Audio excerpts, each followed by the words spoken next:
Hey guys, welcome back to Mag5 Firearms.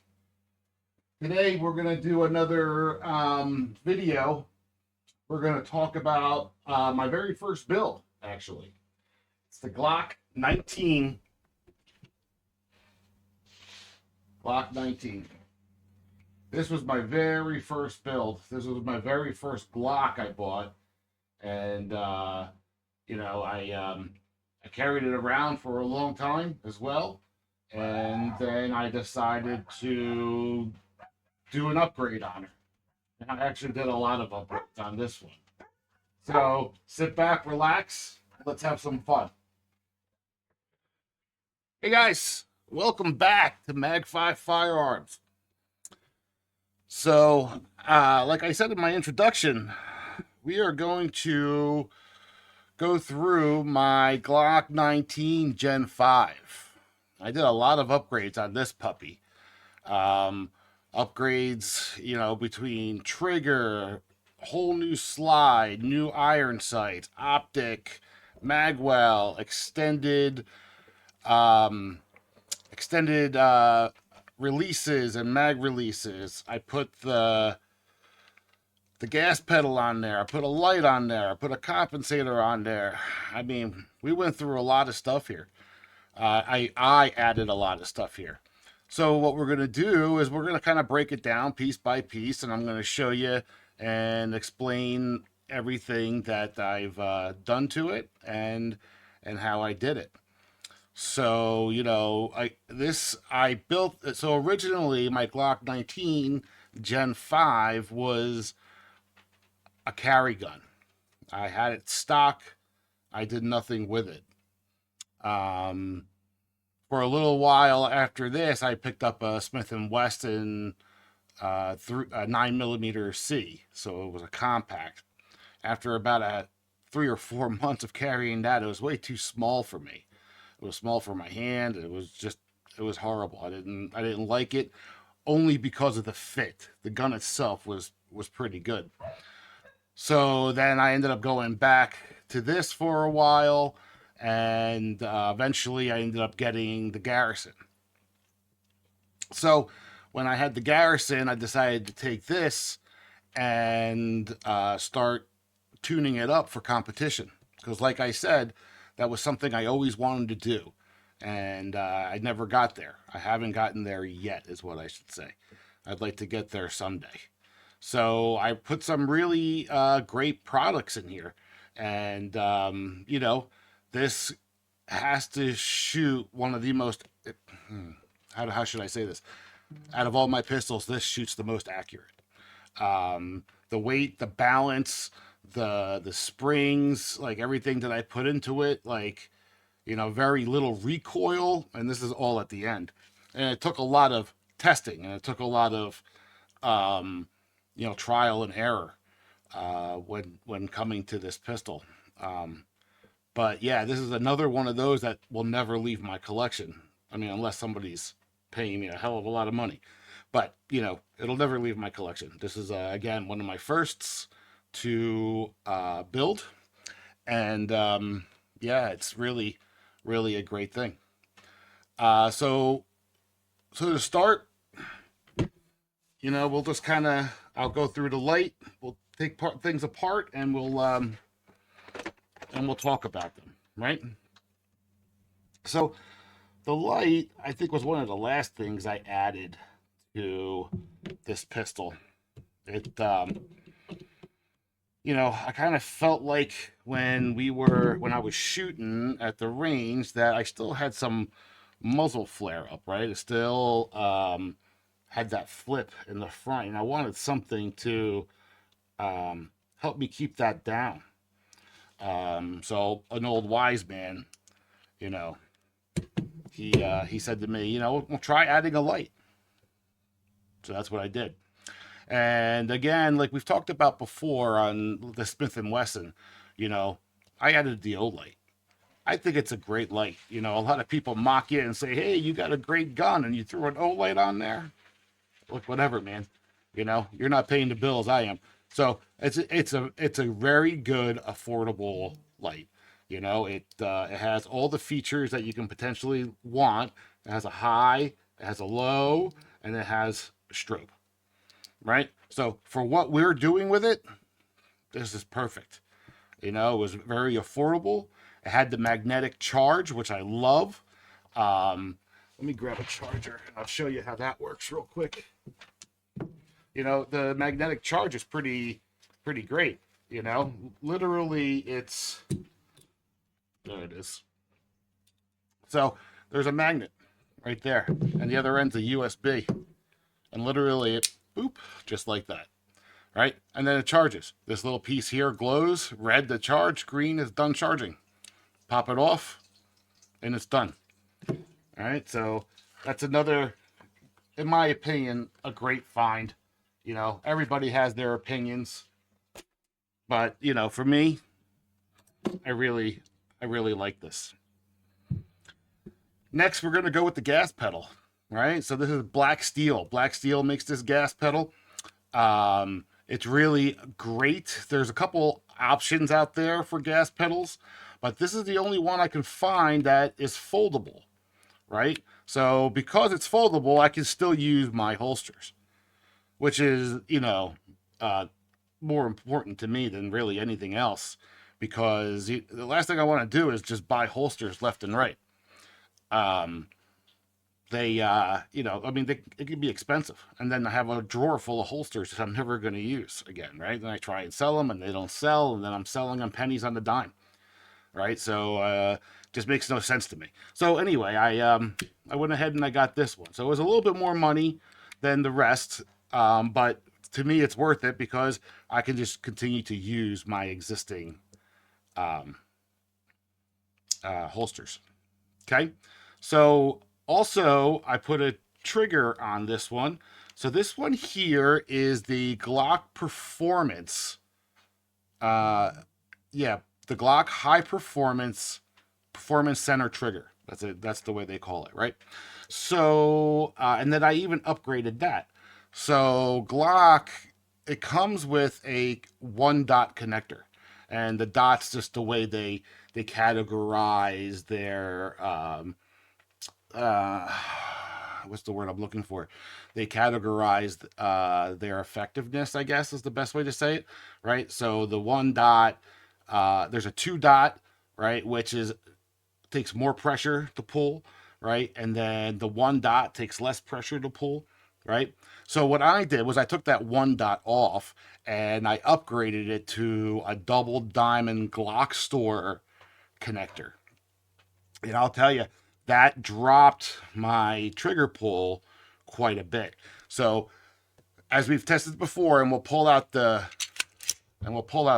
meter, right? The way we do it is you cock it.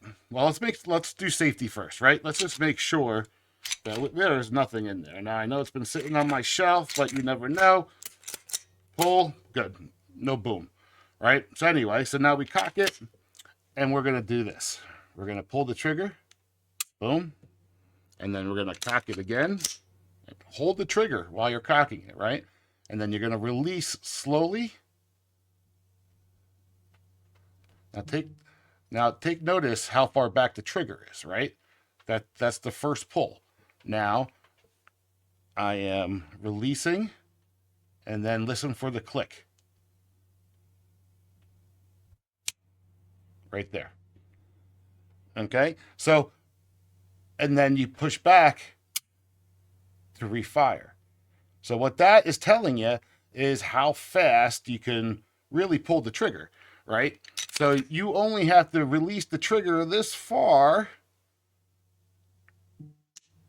before you can press it again, right? And a normal trigger goes out that far. So instead of it having your finger to have to go all the way out this way, when you pull the trigger, you actually only have to release it right about there, and then you can press it back in again, which gives you a faster trigger pull, and you can fire a little bit more quickly. So let's grab the meter, and we're gonna zero it out. Let's make sure you're on camera here. Yeah. Okay, and I'm just going to balance it on me, just like that. I'm not putting any, just going to pick it up a little bit. And then I'm going to zero it out so we get an accurate pull. That's not what I wanted to do. Turn it back on. We're going to zero it out. Ready? And then we're going to give a pull. Oh, it wasn't on the tip of the trigger. So we're going to try that again. It makes it difficult sometimes, you know, because the way that the trigger is shaped and the safety on the trigger itself. Let's try that again. We're going to zero it. There we go. And give it a pull. 3.4 pounds. Okay. So our normal Glock, you know, factory, it's between 5 and 6 pounds. But I like to do an average of 3. So let's check that out. So we're at 3.4. We're going to do that again. And it's got to position it correctly. Ready? Ah, there we go.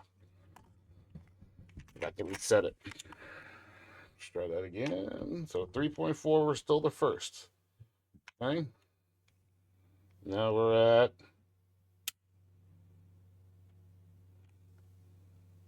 3.6.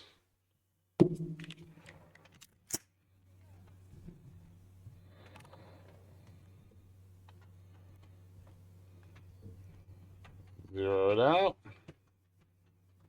Do it again. Ready? 1, 2, 3. 3.76. So 3.4, 3.6, 3.76. So we're somewhere in about the 3.6 range, right? So that's still, you know, a pretty light trigger. Not as light as my M&P, which we figured out yesterday was what, like 2.25. So it's still an effective trigger, and it's really good. It's really crisp. It has that wall that you hear about from that when you pull in, you kind of feel it stop a little bit, and then all you got to do is press a little bit more to get it to fire, right? So like when I'm at the range, I always bring it to that wall, and then I get myself aligned, and then I pull the trigger. So yeah, that's great. So we're going to remove the gas pedal so we can start opening this up, and so that we can also remove the slide. So we remove the slide release takedown lever, the slide takedown lever, so we can install the gas pedal because it installs into that same spot. So this is actually dual effective. So it does, so not only is it that, but it's also used for the takedown. All right. So just like the other one, you kind of push down. Well, we're gonna cock it. So you gotta bring it back just a little bit, just like any Glock, right? And then you kind of gotta push down and push in, right, from the right to the left, and you see how it popped out there. So we'll do that again. You just kind of push down and in, and it pops out like that, right? And then at that point, you can let go. There we go. And that comes off. All right. And then we can remove this. Uh-oh. See? The damn springs. Damn springs. I'm glad I saw it. So this is the gas pedal in its hole, right? So that, you know, it goes in just like a takedown lever would. And then you have that little notch there, and that's where the spring sits out of, right? So that's pretty much what it looks like. Now they're all a little different. Like you saw the one for the Smith & Wesson, it was round over here. But this is the way they built it for the Glocks, which I thought was pretty cool. So we're just going to set that aside there. The trigger, you know, so let me put my old man glasses on like this. So the Glock Performance trigger I mean, it's really, I can't say anything bad about this trigger, you know, the way it works. You know, here's your sear housing here. As you pull the trigger bar moves and it moves back, right? And this part here is what catches on the slide, right? So then as you pull your trigger, it goes down and the slide releases, or the firing pin releases and, you know, goes forward. So that's how that works there, right? And then in the very front of the trigger is the safety, the finger safety for the pistol. Now, you can't, now if I were to take my tool here and just grab the end of this like that and give it a pull, it won't go to the point of firing, right? Because this safety piece is not pressed in. So that's just going to stay there like that, right? So that's one of the different safeties that Glock has built into their gun, right? So you have to pull that. And if you don't, it doesn't move. So I'm grabbing the side and you see it doesn't go all the way back, right? The other thing they have is this plunger system. So again, you know, if that isn't pressed the way it should be, right, it won't fire as well. So, all right. So we got that, the upgrades. So we talked about there, and then we're going to tell you about these extended the releases, right? So I was able to purchase the extended slide release, the extended magazine release, right? So those were, I even got the extended takedown lever, and it just sticks out more, so it's easier to reach, easier to grab, it just makes your life easier, right? But I had to take that one out so I could install this, but I ended up putting it on my everyday carry. All right, so these are all pieces that I bought from various places, and I can put those in the link in my description. So if you're interested, so this is a black one. It's like a long wing. So, you know, again, I don't have to go far. I can hit that with my thumb, right? I don't have to do it with my other hand or whatever it is. And then the trigger, I mean, you can pretty much get from anywhere. The Glock performance trigger, you know. I find that eBay is probably one of the best sources for Glock parts. You just got to make sure you got a reputable dealer and that you're not getting counterfeit stuff, you know. So if it's an authorized dealer, you're usually pretty good. So again, I replaced that. I replaced this, and I added the magwell.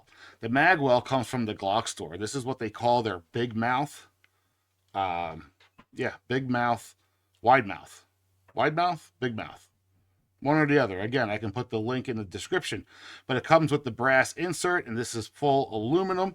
It actually adds a little bit of weight to this, but it fits very well with the magazines. So the magazine extenders I got were from OPTIC, you know, which is a pretty nice extender. Sits in the gun like that, right? And, you know, to release it, pretty simple. And it slides right out, just like that.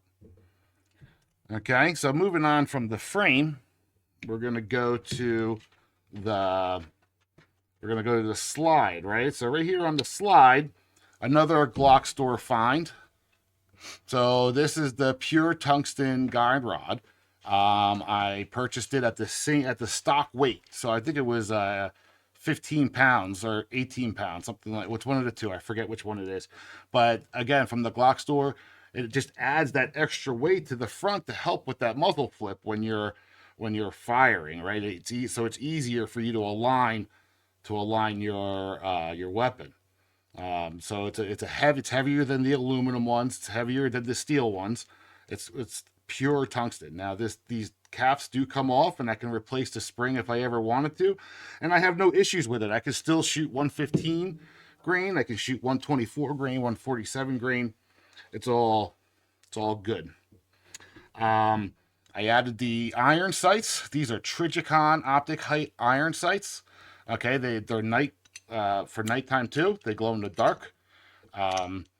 So I wish I could turn off the lights so that you guys can see that, but it's a really nice it's a really nice set of iron sights there. Okay, so while I have this up like this, right on top here is one of my favorite optics. This is the Holosun 507 Competition. All right, real big window, right? So you've heard me say in the past, man, my eyes are just, older I get, the less I can see good, right? So this, I need that big window so I can find that optic very quickly. So it has like quite a few selections of different kinds of optic. You can do dot with a circle, dot with two circles, dot with a big circle. I mean, there's all different ones that you can get out of it. This particular one's a green dot. My eyes find green a lot better than red, so I typically tend to go towards the green. So, and it's I mean, look at the size of it. I mean, it comes off my frame, you know, probably less than 1/8 of an inch on each side, you know, but still makes it look good. Still makes it look real good. I mean, I have nothing else to say about that. It's a great optic. I really do enjoy it, and you can pretty much find those anywhere as well. Next thing we're going to talk about is the barrel and the compensator. So we'll take that off, but it requires tools.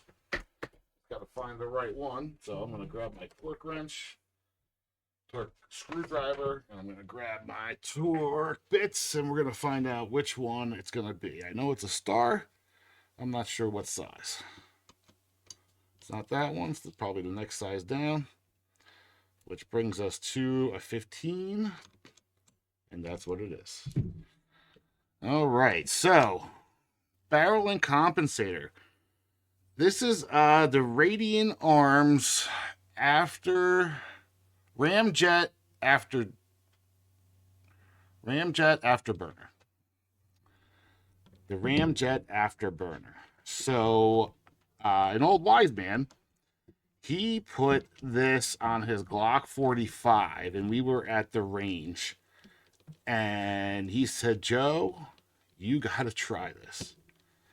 And man, was that awesome. See that little pin? This is what kind of holds it all in place. It was awesome. Yeah, man. I mean, I don't know how else to explain it. So it's a combo piece. So it comes with the package. It comes with two things. It comes with the compensator and it comes with the barrel. All right. So now I had to do some doctoring to the compensator because I bought this for the Glock 19. All right. Now the specs were for the Glock 19 Gen 5. So this had nothing to do with Radian at all. This had to do with me. This is not an OEM Glock 19 slide, right? Well, technically it is, but it was modified since birth of the OEM. So the front of this didn't fit the compensator quite the way it should, and it wasn't working well. So, you know, I sanded that down. I took quite a bit off of it. I sanded the front of here down, took quite a bit off of it, because the barrel wasn't sitting out far enough with this slide that I can get this on there and wrench down, right? So I had to shave that down. I had to shave this down, so then I was able to bring it out and be able to put this on and have it. But I'll tell you, it didn't, in my opinion, it didn't affect the way it works. It is spectacular. I actually plan on getting one of these for my Glock 45. Now, my Glock 45 slide is factory. It's OEM. So this should slide right in. There should be no doctoring to it. It comes with a hefty price tag. But in my opinion, it's well worth it. You know, you pick up a Ramjet Afterburner combo, 380, 385. Again, go on eBay. You can probably search the best price, but in my opinion, this is worth every goddamn penny. Right? So now we're going to set that aside as well, and we're going to keep going. Let's just talk about the slide itself. Okay? So this was actually the first thing I switched out on my Glock 19. So here's the story behind that, right? So I was on eBay, and the company name is KNT Tdesigns, I believe, is the actual. I just really liked it. I mean, it's pretty simple. All right. So I bought it. I got it home, and originally I bought a ported barrel for it. I didn't like that at all. I mean, the ported barrel, it was coming up through here, all the debris from the bullets, and it was like hitting me in the face and everything while I was shooting, and I just didn't like that at all.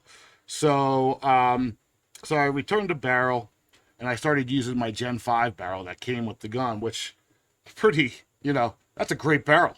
I didn't really have to change it. And the only reason why I did change it was because it came with the combo. Otherwise, I would have kept it on there. But then I said to myself, you know what? I'll keep this slide, the OEM, with the barrel. And then eventually down the road, I'll get myself a Glock 45 frame, and I'll have a Glock 45.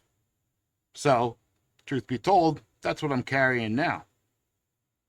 So it's an OEM frame and no optic or anything, but it's factory. But it's great. I love it. The only thing I did was change out the trigger, and I put the Glock Performance trigger, but a standard one. Now, something I should say about the Glock Performance trigger, before I forget, because it just came into my mind, is that connector sits right here in the trigger housing, right? Now, the more you use it, and the more it, you know, the bar rubs on it, the more it polishes itself. So, it'll be a 4.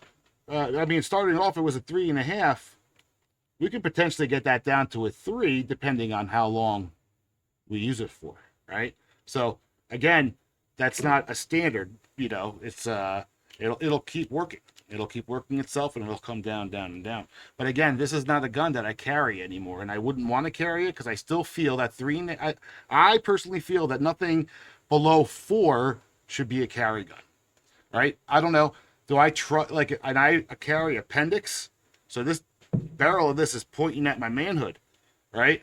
So do I trust the safety features on this gun enough to hit a bump in the car and have it go? I don't know, man. That's just something. I trust the gun. I do, 1,000%. But you hear stories. So in my mind, I'm saying I doctored this. I lightened this trigger.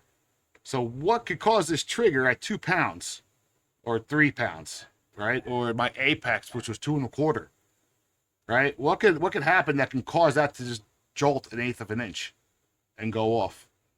So, in my personal opinion, when it comes to carrying, yes, replace your trigger, but keep it at factory spec, you know. There's nothing less than 4, in my opinion. So, anyway, back to here. So I was saying, where was I? Where did I leave off? I left off with, so I took the original OEM, and I put that on, and I carry that now. But this slide it's really a nice slide. It came completely stripped. So what that means is it came with nothing, right? So the firing pin, all the internals here, the safety plunger here, it was not a part of it. It literally came as a shell, all right? And before I forget, I added this to it. This came from MILSPIN. Do I have it so that you can read it properly, or is it upside down? I think it's upside down. We're going to do this. There you go. So this came from MILSPIN. I had it made. I mean, they do other ones, and it's not like they just made it especially for me. But I saw them. Somebody at my work was like, "Hey, have you seen these before? I love it." And I said, "Wow!" And of course, that's all it takes for me. God, family, and country, man. That's my credo. That's what I try and live by, right? So anyway, so I had that made and put that there. Now, when I first got the pistol, so I took all the parts from the OEM and I stuck them in here, right? And I put it all together. Beautiful, looked great. Took it to the range. Took it to the range with the ported barrel. Didn't like it because of the porting. We talked about that. So I put the OEM Gen 5 Glock barrel in there, and I took it back to the range and shot it again. And it just kept jamming up on me, man. Like the shells wouldn't eject, right? It kept getting caught between the barrel and the frame and the slide. Like you name it, it happened. Like it wouldn't, like the trigger wouldn't pull. Like I'm like, man, did I just ruin my fucking gun? I was so mad, and we just kept trying, right? But it just couldn't work. So one day I just decided to take it all apart, and I started looking around, flashlights, whatever. I did some Don Lemoning on the computer.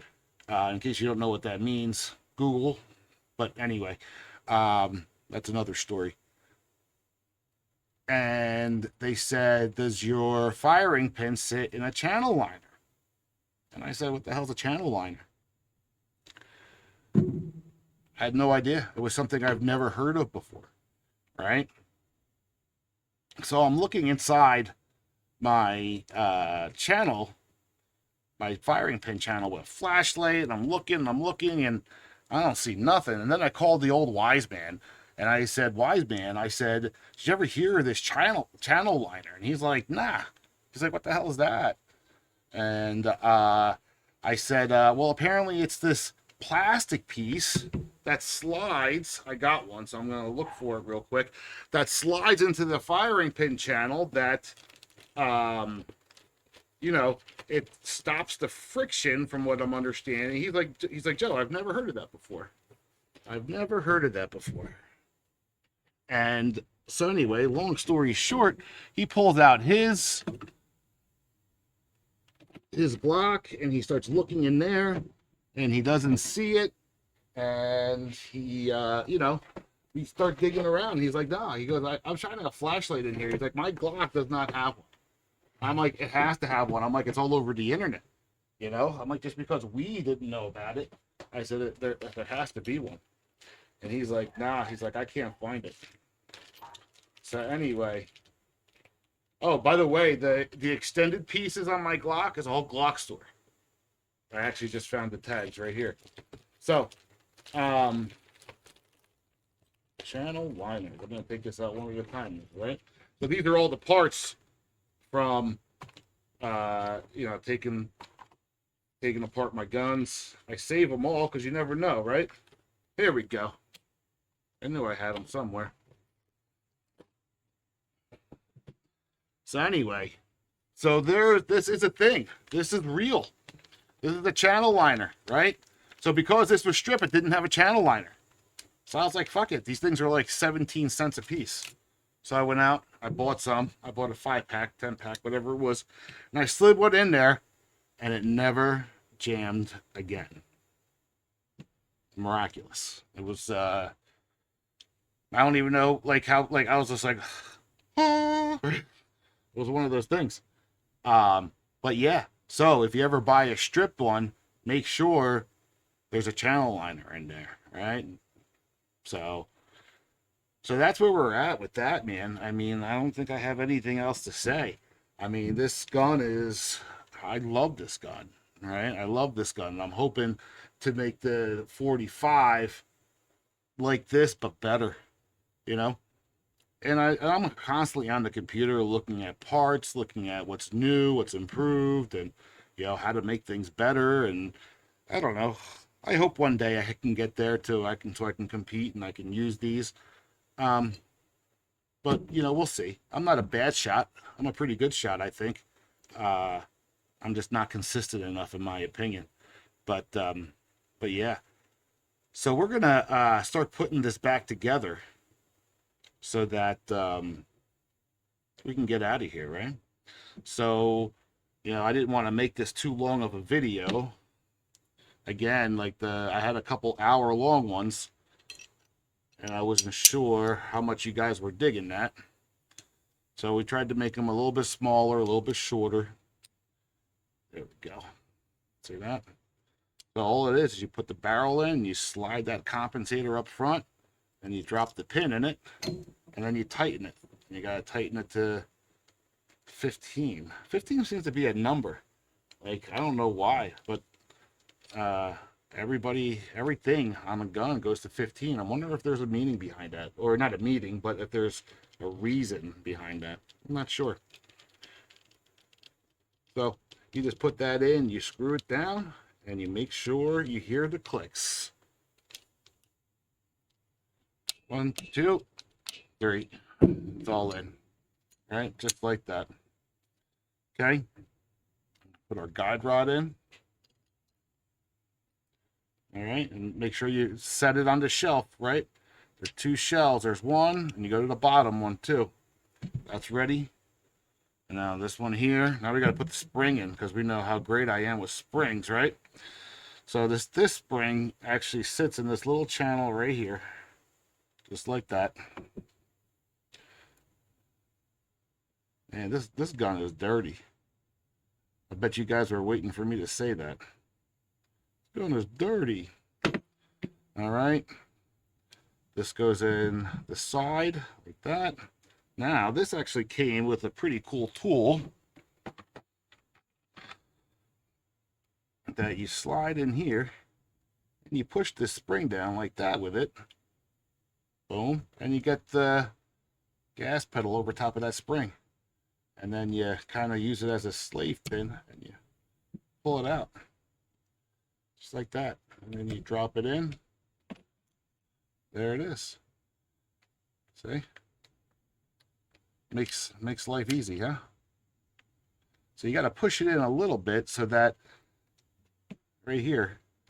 So when you go to do the takedown, you go down. See how that goes down the right side? Goes down, and then you push out like that. All right? And then you'll see in here, and I'll push it back. Right here is a groove. See that right there?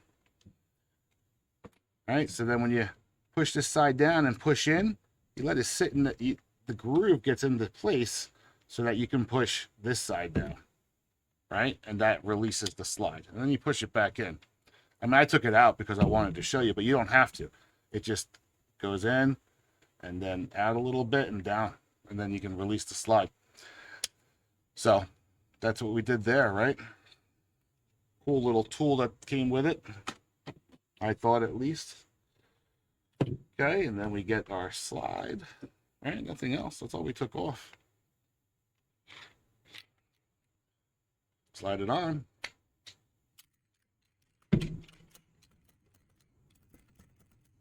Boom. Fit.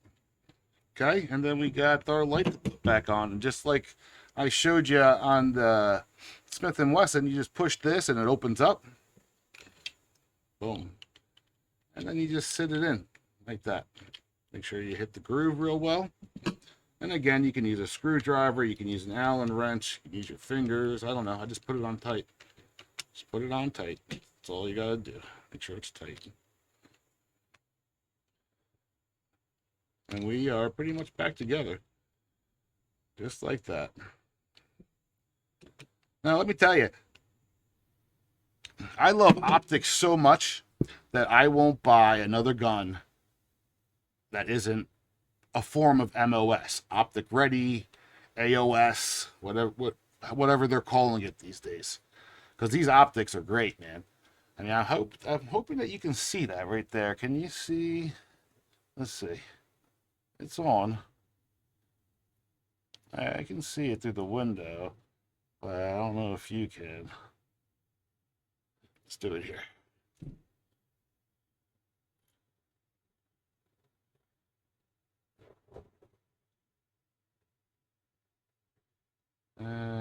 Not really. I was never good at that. But, you know, it is, it really is a great, oh, there it is. See it? It's on my finger. It's dirty. It's dirty. I had a lot of fun with it this weekend. So we're going to clean her up. Clean her up real soon. All right, guys. So that's it, man. That is my Glock 19. You know, I just love Glocks, and I love all guns. Let's just put it that way. I love all guns. Doesn't matter to me. But, you know, if I'm going to pinpoint to a favorite, you know, Glock is definitely up there.